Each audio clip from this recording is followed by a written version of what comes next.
Well, hi there.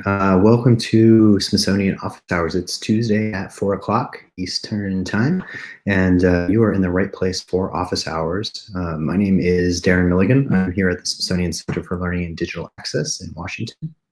Actually, I'm at home, but as most of you probably are too. But you're in the right place for our weekly session on office hours. We're going to wait just a couple minutes here for a few other people to join us as we just began our stream. But in the meantime, if you are joining us either on YouTube or on Facebook, welcome. You can use the chat area or the comment feature there to submit your questions. We'll take questions today for about the next hour. And as those come in, we'll address them and dive a little deeper. So I'm just going to wait just a moment here for a few folks to join us, and we'll be with you then.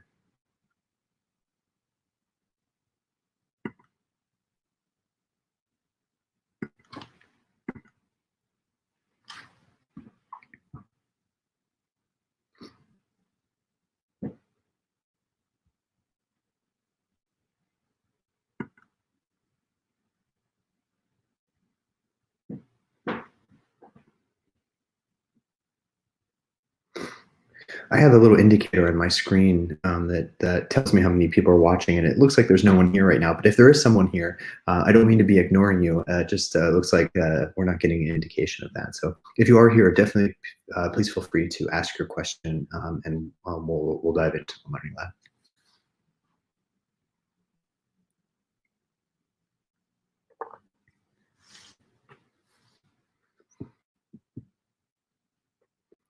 So maybe we do have a couple people joining us now. Welcome. My name is Darren. I'm here at the Center for Learning and Digital Access at the Smithsonian in Washington, actually at my house, but like I'm guessing you probably are too. You're in the right place for our weekly Smithsonian Learning Lab office hours. This is our open session we hold every Tuesday at 4 o'clock, just as a way to be available and answer questions that you might have. The full schedule of our office hours events, which generally are every Tuesday, are available at learninglab.si.edu/about/events. This is the place for recommendations on a perfect image or video or other museum resource, or if you just need an orientation or an introduction to the Learning Lab, this is the place to do that. The way that you ask your questions, if you are on YouTube, probably just to the right of where you see the screen, where you see me and the slides I'm showing, there should be a discussion area. You'll see a message, a welcome message there from Smithsonian Education. That's how you can get your questions into me. I can't see you or hear you, but that's how you can get your questions in and let me know how we can be supportive. If you're joining us from Facebook, we started a couple weeks ago simulcasting this office hours both on YouTube, where we've been doing office hours for more than a year, but also to Facebook. So if you are watching this on Facebook, you can click on the comment button right below, and that's how you can get your questions into me here in DC.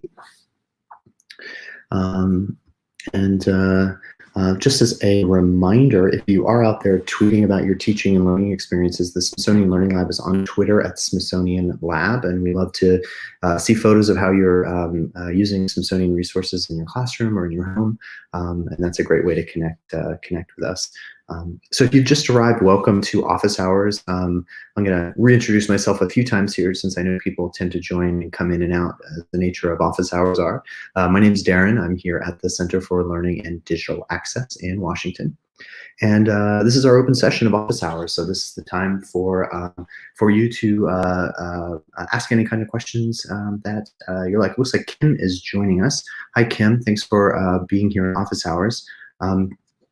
Pop Kim's question here up on the screen. When building a collection, is it necessary to pull all the collection identification alignments that are on each item, or just for the collection at large? Building a collection, necessary to pull all the collection identification on each item, or just for the collection at large? Well, Kim, typically when you're creating a collection, I'm going to just go right over to the screen here and jump into collections, and we can sort of dive a little bit deeper into Kim's question. So as you're building a collection, we usually call that collection that metadata, that information about collections. Um, and you can put as much or as little of that information as you want. We typically require a title and a description for a collection. But the thing to remember, especially if you're going to be publishing your collections, is that the more information that you provide, the more metadata that you provide, the easier it will be for other users to find and ultimately use your collection. And so I've just opened up a collection I've made here of some of my favorite orchids at the Smithsonian Orchid Collection. And for those of you who might not be familiar, Kim's talking about all this alignment, all the collection metadata. I'll show you what that looks like here. So I've gone into edit mode in my collection. Once you're in edit mode, you have that green bar across the top that reminds you that you're in edit mode. Over on the far right, there's an edit info button. When I click on that, this is going to open up the metadata tagger. So like I said, title and description on this first tab here are the things that other people can search for. So any word that's in your title or in your description are the things that what we say is indexed by the search engine of the Learning Lab. And so any word that you put in there, if someone were to do a search for orchid specimens, they're going to find my collection because I have those words in there. But there's all of these 4 other tabs here, which are additional metadata fields. You can put subjects, age levels for the user of this collection, educational features like who's the end user, how long is this time is required, and then standards. You can select from Common Core, English Language Arts, or Math, Next Generation Science Standards, or the C3 framework. So, Kim, to answer your question, you can put as little or as much of that in there as you want, or as you know. Sometimes, depending on the nature of the collection, all those things aren't necessarily the right fit. However, the more you put in, the more likely it is that other users will find your collection and potentially use it, which we think is really great. So one of the reasons we built the Learning Lab was to ensure that museum educators, classroom teachers, parents, everyone really had the ability to create something, but also to publish it, to put out there in the world the thing that they made, so others might be able to use it. So Kim, if I didn't answer your question there, you can put information on each of the items in a resource. We don't have a tagger like this for that. Let me show you what that looks like. When you open up an individual resource, again, see I'm in edit mode. I've got the green bar here. I can do one of 2 things. I can open up the info panel. So this is all the information that the Smithsonian knows about this object. I can edit this. So if I don't want other users to see this, I can delete some of this information. I can make it shorter. I can translate it into a different language. I can also rename this if I want to give the resource a different title. Or if I come into the paperclip here, I can add something like an info text annotation. And this might be a place where you could put in some of that other alignments. If you have some of that additional information about just this resource in particular, you can always add that in. I don't see a lot of people doing that. A lot of times people put more things in here, guiding questions about to help other users, look at this object in a particular way. And Kim's got a follow-up, or actually a second question. This is a great one. So Kim said she's heard about making a collection of collections. How does that work? So I'll show you how to do it real quick. I'm going to exit out and go back to my full collection listing. So you might at one point want to create sort of an index of all your collections. You might want to create a collection that has some subfolders in it. And so I'm going to make sort of a fictitious one. I'm just going to open up a few collections here. I'm going to come in and say create a new collection. So I'm logged into the Learning Lab here, of course. I'm in my collection, so I've gone up to the Sunburst and I've selected collections here under my Learning Lab. And I'm going to click create a new collection. I'm going to call this a collection of collections. This is a great thing to do if you've created a bunch of sub-activities that you want to start aggregating together into more of a lesson or even a broader curriculum. This is a great way to sort of do that. I'm going to create this collection. So now what we've got is a blank collection. And Kim, to add other collections into this, you're basically going to do it if you've ever added a website URL as a resource in your collection. You're going to do the same thing. And so what that means is, so I've got the other collections that I want to add into this collection open. I'm in edit mode, of course, because I just created this collection. I'm going to say add a resource. And what you're when you open this up, when you're working on a collection, I have a lot of favorites. So sometimes this takes a minute just to open because it pre-opens on the My Favorites tab. But what I'm basically going to do is tell the Learning Lab that I want to add a resource from a URL. And the URL is going to be the URL of each of these collections. And so I'm going to add 4 new resources into this collection. And I'm going to do that by using those URLs. So I'm just going to wait for this to load here to see if it comes in. I must have too many favorites. I don't know if you're like me, but I just have hundreds. Every time I see something on Learning Lab when I'm just exploring or go down a rabbit hole, exploring some topic or some idea, I'm constantly finding things.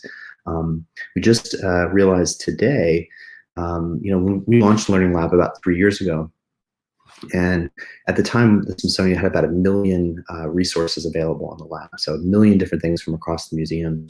And today we have 5.2 million, or over 5 million individual resources, which is pretty crazy. And as slow as this is, it looks like maybe I've favorited all 5 million of them because they're all trying to load at once. So let's just give this another second and see if this is going to load. There we go. So I clicked on that I want to add a resource. I'm going to come over here to the 3rd tab, Kim, where it says add a resource. Down at the bottom, you have 2 options of adding a resource. If you've never used this before, you can upload a file. So if you have an image or a document that you want to add into your collection, you can upload a file. You can also say over here, I want to contribute a website URL. I'm going to click on that. And I'm going to come up to one of my other collections here. This is called Beautiful Orchids at the Smithsonian. I'm going to copy that title, put it in there. And then I'm going to grab the website address up here in the top, copy that. And I'm going to come here and paste that into here. And then I'm going to click the blue add button. So that's now added that collection in. It'll create a screenshot of it here in a second. Come back here and I'm going to add my second one. This is going to be about Mary Walcott. And again, I'm going to say I want to contribute a website URL. I'm going to come back to Mary's collection here, highlight and copy the website URL for this collection, paste that in. I'm going to say add. And it's going to, again, add that in. So I'm going to go ahead and just save and exit so you can see what this looks like. So what I've now done is created a collection with 2 resources. And each of those resources is a Learning Lab collection. And so anytime you add a website as a resource into your collection, the Learning Lab will just create a screenshot of that website. So you're seeing sort of screenshots of that orchid collection and the Mary Walcott collection. If I click on that, I'm going to get a little bit of a larger screenshot. And then if I roll over that, it's going to say go to website. If I click on that or other users visit your collection, click on that, it's going to open up that collection into another window. So you can, in a sense, you could create a collection with, an unlimited number of other collections within them. I've even seen examples where this goes deeper and deeper and deeper. So someone sort of creates a collection that has sort of, here's the English version and the Spanish version. As you click on that, you get to another collection, which is also a collection of collections, and you can go deeper and deeper. And you can almost create a whole semester lesson plan if you're, creating something for a classroom that way. Hopefully I got to both your questions, Kim. Let me know if that didn't help out. Got a question here from Sherry. Hi, Sherry. Thanks for joining us. Sherry asked, is there a way to keep the copyright metadata information attached to a picture when someone downloads the picture to use outside of the Learning Lab? There's not really, Sherry, right now. Sometimes information can be stored within the file itself. Are you talking about something that, Sherry, that you've uploaded into a collection, one of your own images, or are you talking about something that's coming from the Smithsonian?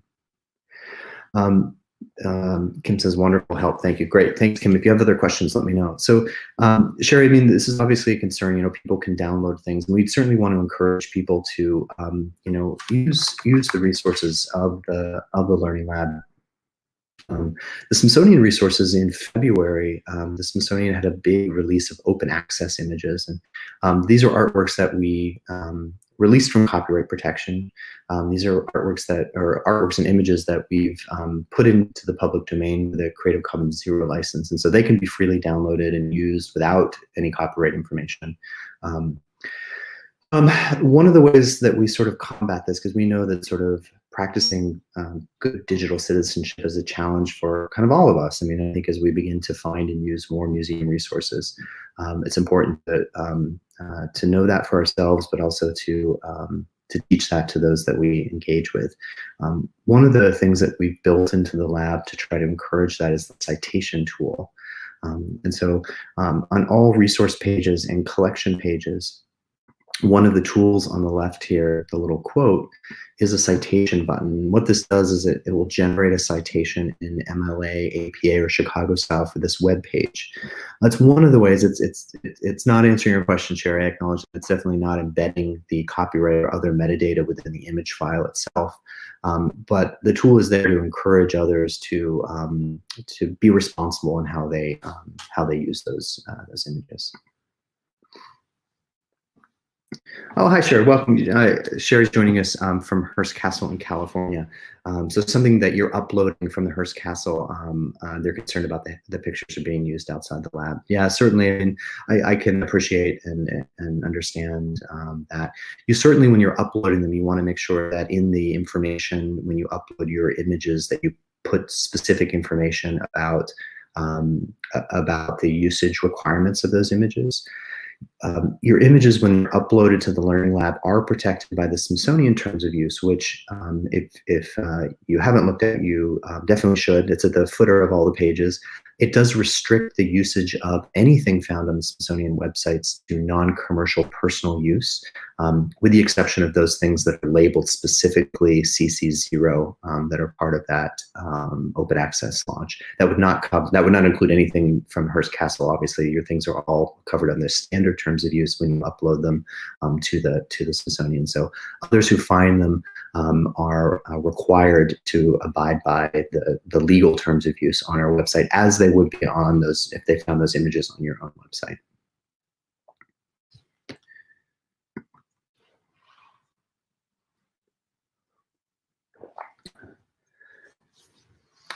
So I hope I at least addressed your question, Sherry. I mean, unfortunately, there's not a way to restrict, people from kind of right-clicking and downloading, those materials if they're looking to do that.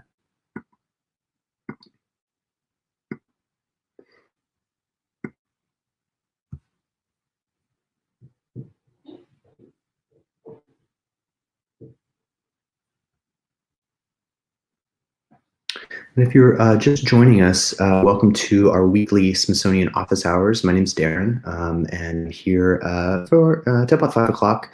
And someone from our office is here every Tuesday from 4 to 5 Eastern to answer any questions you might have about finding and using Smithsonian digital resources, including the tools of the Learning Lab. So any question's a good one. From simple to complex, we're happy to give you a tour of the lab, or dive into a specific collection that you might be working on. The way that you do that is to use, first, if you're joining us on YouTube, you should see some questions from Kim and Sherry. We've been having some conversations about how to do a couple things with the lab. And that chat box is usually just to the right of this window. If you're joining us on Facebook, it's usually just below the video window, and there should be a little comment button there, and that's how you can submit your questions into me. I'll see those questions here on my screen, and we can dive into your question. Kim asks, what is the procedure for searching for an object within a specific division of the Smithsonian? Great question, Kim. Let me go back over to the Learning Lab. The best way to do that is actually to filter search results down to that. So I'm going to go back to the home page, and I'm going to show you.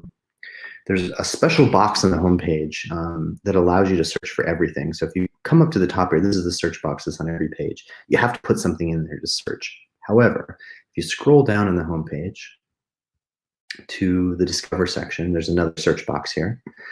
This one will allow you just to click on the magnifying glass. And what this is going to do is it's going to return all the results from the Learning Lab, every single resource and every single collection that we have available, without any filters, without any keywords. So you can see it's found 5.2 million resources. It's found all 6,492 published collections. If you want to look for resources from a specific museum, you're going to use the refined search field. So that's here. If I open that up, and I can scroll down here and see this provider list. So this is going to show you just the top 10. It's not going to show you all of them for smaller divisions. So if you're looking for one of the smaller divisions or a museum that may have fewer online resources, it's usually best to start with a keyword that you think is close to some of the things you might be looking for, and then you probably get a little closer on your resource provider list. But on this list, I can see American History, I think you were looking for, is the second one there. National Museum of American History has 638,439 resources. I'm going to click on Update Search at the top there. And it's going to narrow the search results down here to the 638,000. Now, when you're looking, you had a question about a specific division within one of the museums. So the way that American History shares its digital resources with projects like the Learning Lab is in bulk under an umbrella of American History. So there's no way to filter down specifically just to health and medicine using those search filters. Some of the museums do that. If I go back here, you can see natural history is one of the big ones. They divide up their digital collections in the way that they, I guess, divide up the museum in terms of the departments. So I could have filtered just from the botany department, vertebrate zoology, et cetera, et cetera. American History shares them all just under that bigger umbrella. So you might need to do some more keyword searching once you got to this umbrella. So I don't know what's going to happen if we do it for health and medicine, but let's try it out. Yeah. Let's do a keyword search. Nothing health and medicine under American History. And medicine. Anything. There's about 7,000. I'm going to narrow that down here just to images. So it looks like we've got some video material in there. This is probably the closest, Kim, in terms of being able to narrow it down just to that division. I mean, each of these objects, I mean, these mostly look like they're probably from the health and medicine. The reason that these show up with a keyword search for health and medicine is because in the metadata, I'm guessing down here somewhere, it says, see more in medicine and science, health and medicine. So it's got that. So I could probably do a medicine and science search and get maybe a slightly larger selection. Let's try that and see. Give us a similar or maybe a slightly larger set of resources. So most of the objects that are, yeah, so we're getting 60,000. So that's a much larger kind of division of the collection. So science and medicine. There we go. I'm right ahead of you, Kim, or you're ahead of me probably. So here I did a search for science and medicine. So this is probably not exactly everything that's in science and medicine. It certainly could include things from the National Museum of American History that happen to have both the words medicine and science in the metadata record. But probably this would contain all of the things from medicine and science and maybe a few others. So this is about as close as you can get to kind of narrowing things that way. At American History, at least, some of the other museums do segment their collections in the way they share them digitally, but American History, as you can see, is just kind of one big dump there.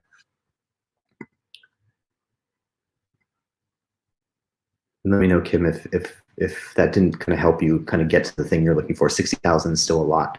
So if you've got something else in mind, let me know.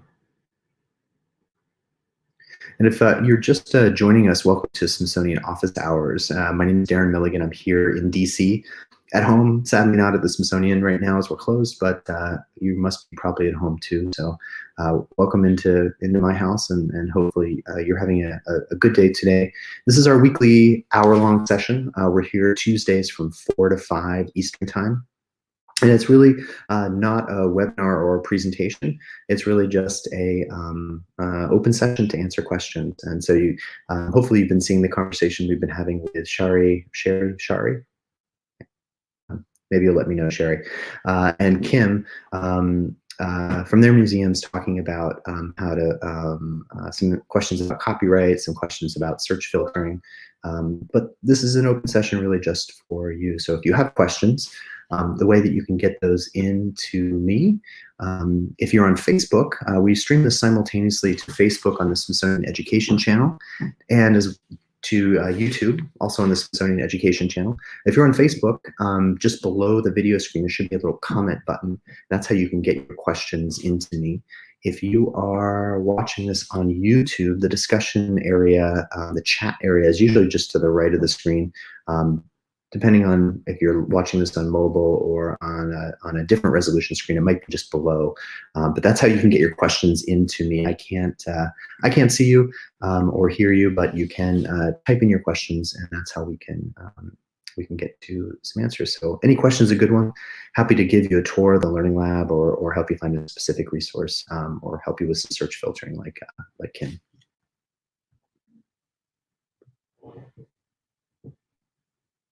Well, there's just a little pause. I will point you to one thing.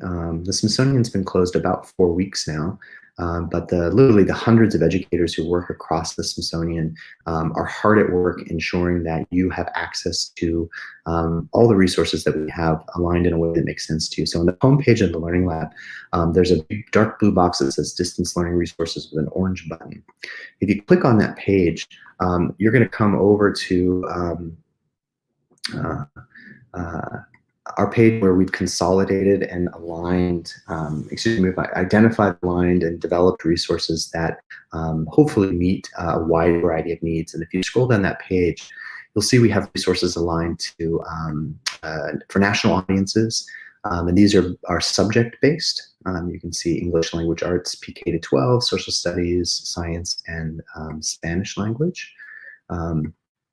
When you click on one of these, what you're going to get is a Google spreadsheet that has topics down the left, grade levels down the left, and then in the middle here, you're going to have specific Smithsonian digital resources that align and connect with that content.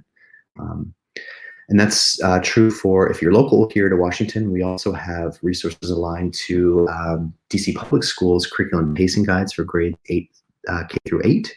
And again, clicking on those, you'll see a spreadsheet with resources. The educators here at the museums and research centers, libraries, and archives work on these pages every day. And so between 4 and 5 o'clock every single day, these sheets are updated. So you can actually continue to come back and click on the topic that the subject area, the grade level that is most relevant to you, and find additional resources. If you continue scrolling down the page, you'll see we also have resources for caregivers and families. So these are things for use by you and your children. And continuing down, more self-directed learning resources for teens and tweens, as well as for lifelong learners, for adult learners. We've got our full schedule of office hours, so we're right here. This is what we're doing right now. You can see the schedule for the remaining of April. Ashley Naranjo, who's the manager of educator engagement, will be here next week. And then the following week, we'll be with Tess Porter, who's a digital content producer at the Center for Learning and Digital Access, 2 of my great colleagues. And finally, at the bottom are distance learning events. And so these are real-time events that are available to anyone. You can see we're right here. We've had quite a few webinars, different events today. Looks like tomorrow we've got a story time with the Portrait Gallery, engaging students in inquiry with Project Zero at 1 o'clock. And then at 4 o'clock, we've got Astro Chats with Young Astronet, featuring Stephanie Douglas from the National Air and Space Museum. Again, these are updated all the time, so there's always new events being developed and made available for you, for your students, for your family, and they're all geared towards being able to access them right where you are, which hopefully is safe at home. Again, that's our distance learning page, which is available from the home page or also on the left navigation here, distance learning resources. Sherry, like the drink, awesome. That connected me, Sherry. Sherry, thanks for your questions. And Kim, you're welcome. Glad these office hours work out for you.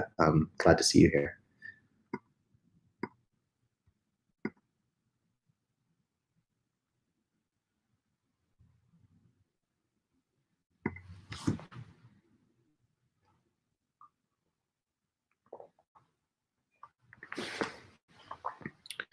If you have just joined us, welcome to Office Hours. We've got about a half hour left of this week's session, but we are here pretty much every Tuesday from 4 to 5 Eastern. A couple of, excuse me, a couple of things that are available outside of office hours. Obviously, we're here for live support between 4 and 5 on Tuesdays, but if you do have a question or need some help throughout the week, we've set up an education email address, which is learning@si.edu. So you see that down at the bottom of your screen there.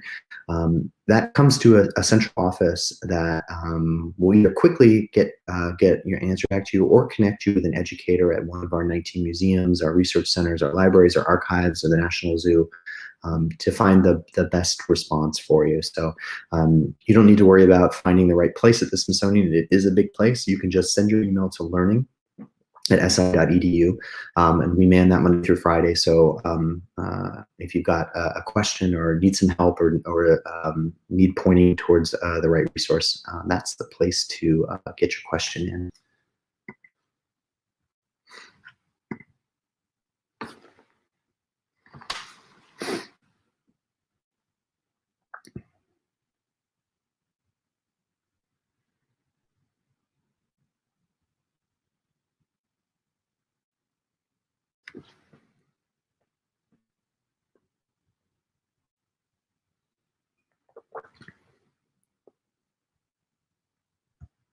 Looks like there are still a few people still joining us. So if you do have a question, please feel free to ask at any time. If you're joining us on YouTube, the chat area is usually just to the right of the screen where you see the big blue box with the arrow and my little head. That's how you get your questions into me. I can't see you or hear you there, your laptop or on your device at home, but you can type in your question to me using that chat area. If you are on Facebook, we are streaming this hour to both Facebook and YouTube at the same time. So if you are watching and connecting with us on Facebook, there should be a little comment area, or if there's not, there should be a comment button just below the broadcast, and that's how you can get your question into me from Facebook. So we're standing by to answer any questions that you have. All questions are good ones, so please feel free to let me know how we can help. I think I'm just going to leave this up here now too, so anyone who joins us can know how to get started.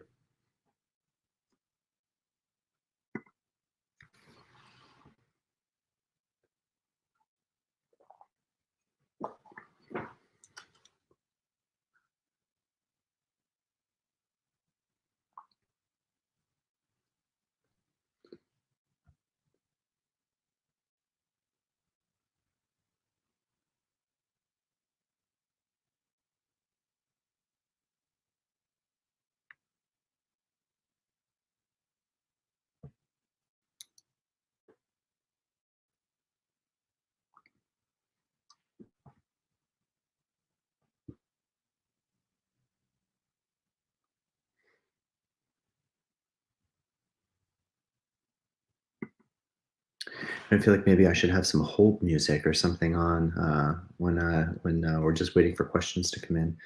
I'm gonna have to talk to our music division, Smithsonian Folkways, to see if they can get me some tunes to play in the background here. If you have just joined us, welcome to Office Hours. This is our weekly open session to answer questions about finding and using digital resources from across the Smithsonian, or questions about the Smithsonian Learning Lab in particular, about how to use the tools of the lab to create your own personalized learning experiences or adapt those made and published by others. So this is the right place if you've got a question or an idea about any of those things. And we're here till about 5 o'clock, so another about 25 minutes today. But let me know if you do have a question. To get your questions into me, you can't turn on your camera, sadly. I can't see or hear you, but you can type in your questions to me. So if you're on Facebook, the conversation area, the comment area is typically just right below the video. If you're on YouTube, it should be just to the right of your screen. And hopefully, especially on YouTube, I'm not sure if you show up on Facebook. I'll have to check later. I think on YouTube, you should see a hearty conversation between Sherry and Kim and I about a whole variety of topics to their concern. And they've most likely dropped off, so we're just waiting for others to join us and ask your questions. So with that, I will sit back and wait for some questions to come in. But welcome.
Hi there. To anyone who may have just joined us, I was just looking at some photographs of orchids from the collection at the Smithsonian Gardens.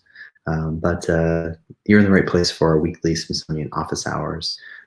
This is our open session, our weekly open session, our Tuesday session, to answer any questions you might have about finding and using digital museum resources, or about how to use the Smithsonian Learning Lab. We're here every Tuesday to do just that. So feel free to ask your questions anytime. We'll be here till about 5 o'clock Eastern time. And I'll probably go back to looking at some more orchids, and let me know when you have a question. Thank you.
Oh, hey, oh, Sherry, very much. You're welcome.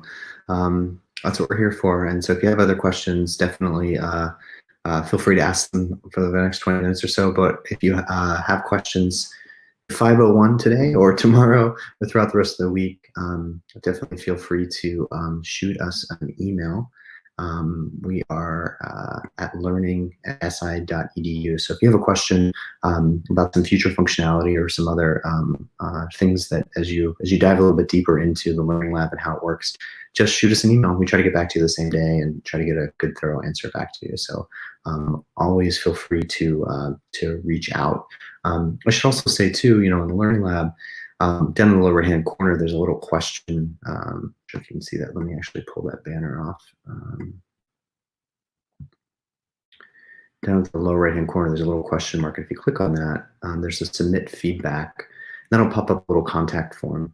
And so you can send us a message anytime if you have a question or have a concern. Again, that comes into the team at the Center for Learning and Digital Access, the Learning Lab team, and we'll get a response back to you. So lots of ways to get support, either sort of informally like this or directly through the help section of the lab. So don't be a stranger, Sherry. Thanks for stopping by today.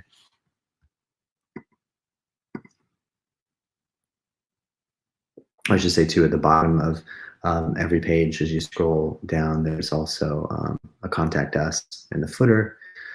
Or if you're up at the top of the page and you hit the sunburst, again, there's also a contact us in the navigation. So lots of ways to pop open that form and get a message into us if you've got a question or concern.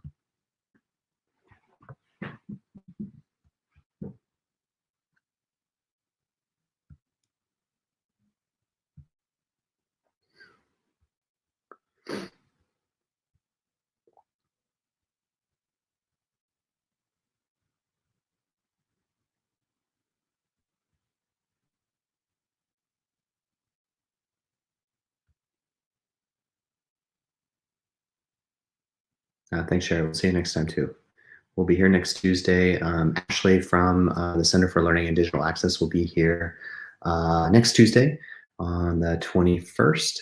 Let me just pull up that schedule here.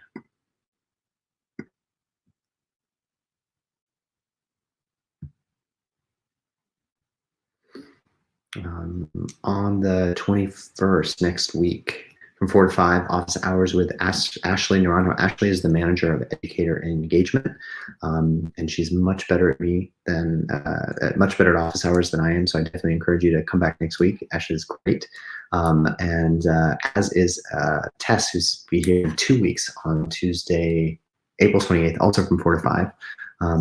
Great team members. Tess is a digital content producer. She creates a lot of the Learning Lab collections that you find and see, working on all kinds of topics.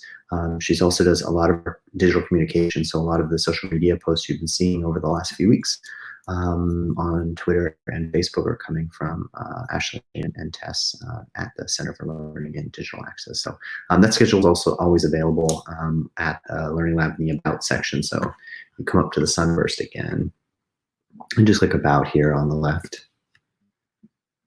This is some general information about the lab, but on the left here, you can get over to events and training. When you hit that, you'll get our full thing. We usually have a lot of events listed here. We're often speaking at conferences, education conferences, and museum conferences. Obviously, a lot of those are not happening right now. We do have a webinar about leveraging digital museum resources for distance learning at the Community Works Institute virtual conference. That's this Saturday. And so we've got that listed there and a link over to get some more information about that if you're interested in that. That's this Saturday. We'll have some team members as part of that webinar. You can see we usually had a lot of events, so a listing of all the past events we've been at. So sadly, most things, as we know, have been canceled, but we'll be back soon. So.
It looks like from my end that there's nobody here watching office hours, but if I've got some bad data and you are here, sorry that I've been so quiet. Welcome to office hours. Feel free to submit your questions using the chat area there on YouTube or the comment area on Facebook.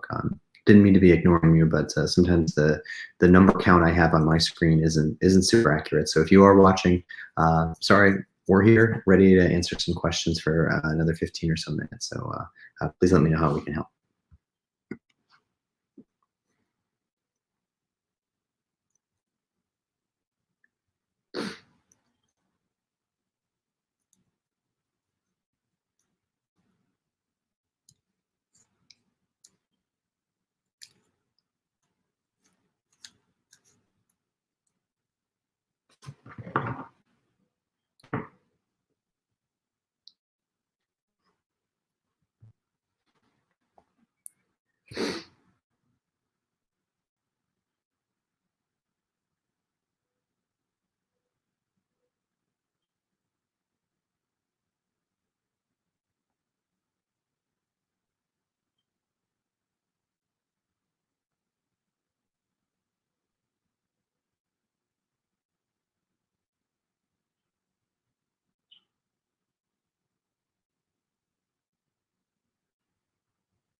If you've just joined us, you're definitely in the right place for our weekly Smithsonian office hours.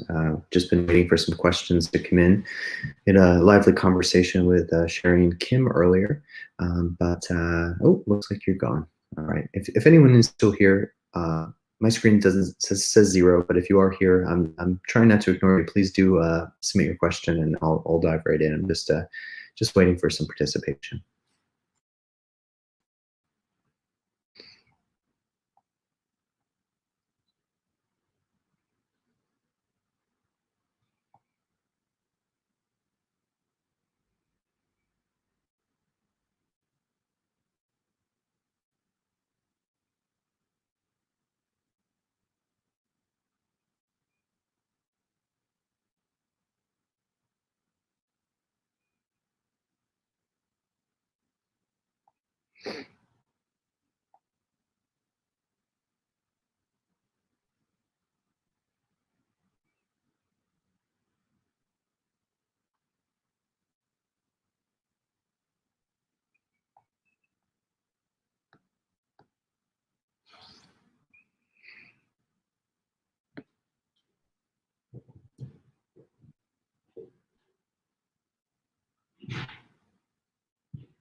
If you've just joined us for office hours, welcome. My name is Darren.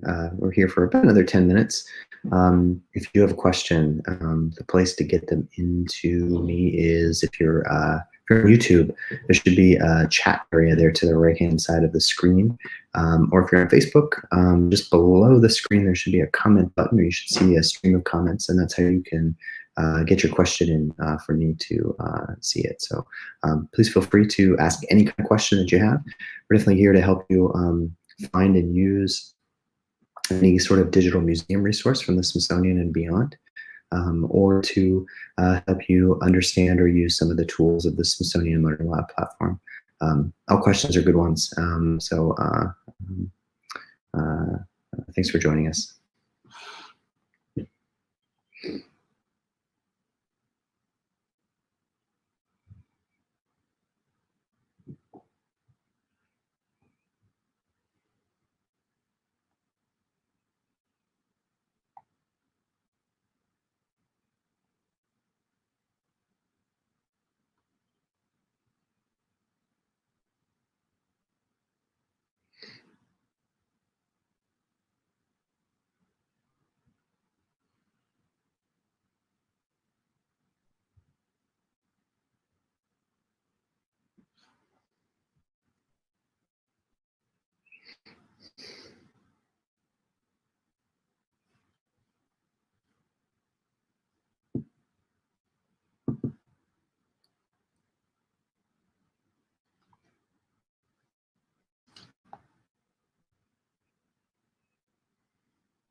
It looks like we may have come to the end of another office hours. I want to thank everyone who joined me today. And don't forget to join us next week. Our first schedule is available on the Learn Lab at the bottom of the page, or on our distance learning page. And of course, you can always connect with us at Learning Lab at si.edu, or by emailing us at learning at si.edu. Educators are always standing by there and ready to assist. So thanks again for a nice conversation this week, and we'll be back next week.